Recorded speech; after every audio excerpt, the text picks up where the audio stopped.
जय श्री कृष्णा। जय श्री राधे। जब भगवान अंतर ध्यान हो गए तब देवनिधि कहने लगे कि हे महर्षि, जैसे गंगा जी में स्नान करने से मनुष्य पवित्र हो जाता है, वैसे ही भगवान की इस कथा को सुनकर मैं पवित्र हो गया।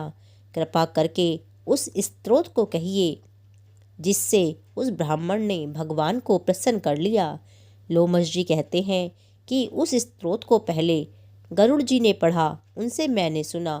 हे विप्र, यह स्तोत्र अध्यात्म विद्या का सार, पापों का नाश करने वाला है। वासुदेव सर्वव्यापी चक्रधारी, सज्जनों के प्रिय जगत के स्वामी श्री कृष्ण को नमस्कार है। जब स्तुति करने वाला जिसकी स्तुति की जाए तथा सभी जगत विष्णुमय है, तो किसकी स्तुति की जाए। जिस भगवान के श्वास वेद हैं, फिर कौन सी स्तुति उनकी प्रसन्नता के लिए की जा सकती है। जिसको वेद नहीं जान सकते, न वाणी न मन जान सकता है, उसकी स्तुति मैं अज्ञानी क्या कर सकता हूँ।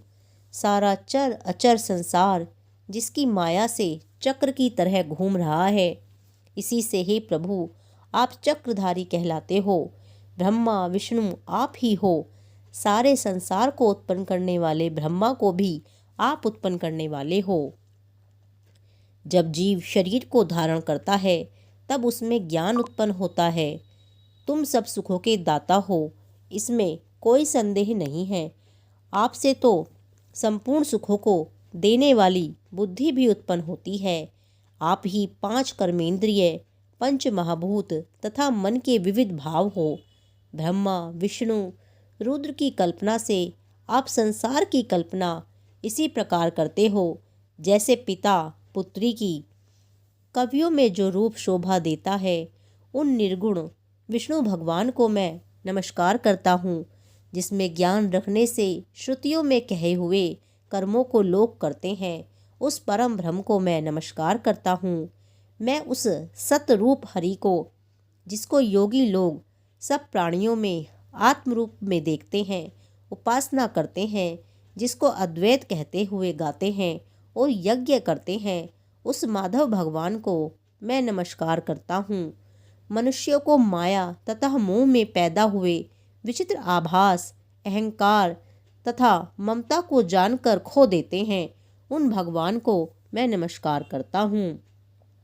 संसार में मनुष्यों के मोह रूपी वायु से सदा भभकने वाली ज्वाला आपके चरण कमल की छाया पहुँचने से नहीं जलाती।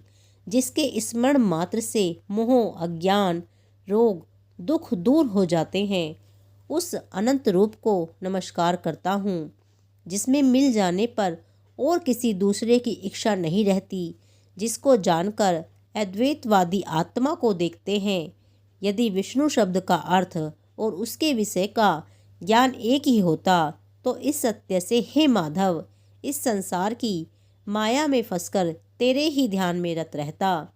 यदि वेदांत दर्शन में भगवान सारे संसार में व्याप्त हैं, तो इसी सत्य से भगवान में भरी निर्विघ्न भक्ति हो, जो बीज भी नहीं है तो भी बिना बीज के स्वयं ही विद्यमान है, सो वह विष्णु भगवान रूपी रंग से हमारे बीच के टुकड़े टुकड़े को, जो सृष्टि स्थिति तथा लय के लिए ब्रह्मा विष्णु महेश 3 रूप धारण करते हैं और कार्य में सत रज और तम इन 3 गुणों में विद्यमान है, वह भगवान मुझ पर प्रसन्न हो।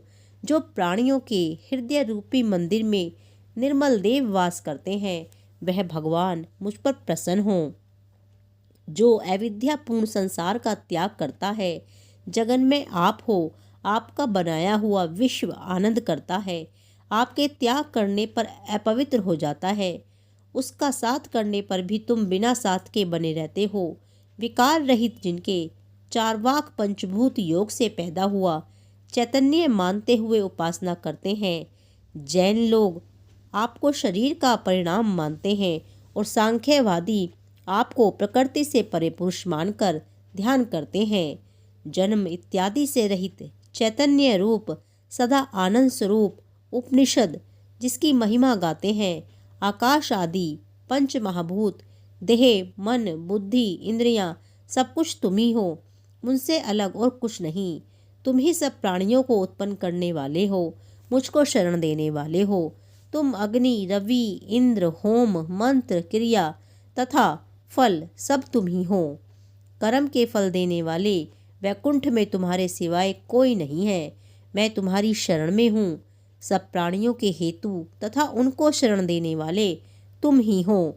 जैसे युवा पुरुष की युवती में और युवती की युवा में प्रीति होती है, वैसी ही प्रीति मेरी तुम में हो। जो पापी भी आपको प्रणाम करता है, उसको यमदूत ऐसे नहीं दिखते हैं जैसे उल्लू सूर्य को। प्रत्येक पाप मनुष्य को उस समय तक ही सुख देता है जब तक वह आपके चरण कमलों का सहारा नहीं लेता। जिसको गुण, जाति तथा धर्म को स्पर्श नहीं कर सकते तथा गतियां भी स्पर्श नहीं करती, जो इंद्रियों के वशीभूत नहीं है, जिनका बड़े बड़े मुनि लोग साक्षात नहीं कर सकते, उन भगवान को मैं नमस्कार करता हूँ। जितने ज्ञान रूपी सुंदर गुण हैं, जिन्होंने सुख स्वरूप मोक्ष रूपी लक्ष्मी का आलिंगन किया, जिन्होंने आत्मस्वरूप सुख भोगा है और जिन्होंने ध्यान रूप से मृत्यु को वश में कर लिया है, ऐसे मुनियों से सेवित भगवान को नमस्कार है। जो जन्म आदि से अलग है, जिनको काम, क्रोध आदि दोष दुख नहीं देते, उन वासुदेव भगवान को मैं नमस्कार करता हूँ। जिनके ज्ञान की गति से अविद्या रूपी मल शुद्ध हो जाता है, जिनके ज्ञान रूपी शस्त्र से संसार रूपी शत्रु का नाश हो जाता है, उन दुखों के नाश करने वाले को मैं नमस्कार करता हूँ। जिस प्रकार सब स्थावर जंगम संसार को उत्पन्न करते हैं, इसी सत्य से भगवान मुझको दर्शन दें। इस प्रकार उसकी सच्ची भक्ति देखकर भगवान ने प्रसन्न होकर उस ब्राह्मण को दर्शन दिए और ब्राह्मण की स्तुति से प्रसन्न होकर तथा उसको वरदान देकर भगवान अंतर ध्यान हो गए और वह ब्राह्मण कृतकृत्य होकर भगवान में लीन हो गया और शिष्यों के साथ स्तोत्र पढ़ता हुआ तपोवन में रहने लगा। जो कोई इस स्तोत्र को पढ़ता अथवा सुनता है, उसकी बुद्धि पाप में नहीं लगती और न ही बुरा फल देखता है। इसके कीर्तन से मनुष्यों की बुद्धि, मन तथा इंद्रियां स्वस्थ होती हैं। जो भक्ति पूर्वक इसके अर्थ को विचार कर इसका जप करता है, वह वैष्णव पद को प्राप्त होता है। इसके सदैव पढ़ने से मन वांछित कार्य सिद्ध हो जाते हैं। मनुष्य सुपुत्र पाता है तथा धन, पराक्रम और चिरायु प्राप्त करता है। इसके पाठ से बुद्धि, धन, यश, कीर्ति, ज्ञान तथा धर्म बढ़ते हैं। दुष्ट ग्रहों की शांति होती है। यह व्याधियों व अनिष्टों को दूर करता है, दुर्गति से तारता है। इसके पढ़ने से सिंह, व्याघ्र, चोर, भूत, देव, पिशाच और राक्षस का भय नहीं रहता। जो भगवान का पूजन करके इस स्तोत्र को पढ़ता है, वह पापों से ऐसे ही अलग रहता है जैसे कि जल पंख से कमल। जो इस स्तोत्र को 1 काल, 2 काल या 3 काल पढ़ता है, वह अक्षय फल प्राप्त करता है। जो मनुष्य प्रातः काल इस स्तोत्र का पाठ करता है, वह इस लोक और परलोक में अक्षय सुख पाता है। वेद द्युति का बनाया हुआ यह स्तोत्र भगवान को अत्यंत प्रिय है और भगवान के दर्शन कराने वाला है। योग सागर नाम का यह स्तोत्र परम पवित्र है। जो कोई भक्ति पूर्वक इसको पढ़ता है, वह विष्णु लोक को जाता है। 22वां अध्याय समाप्त। जय श्री कृष्णा, जय श्री राधे।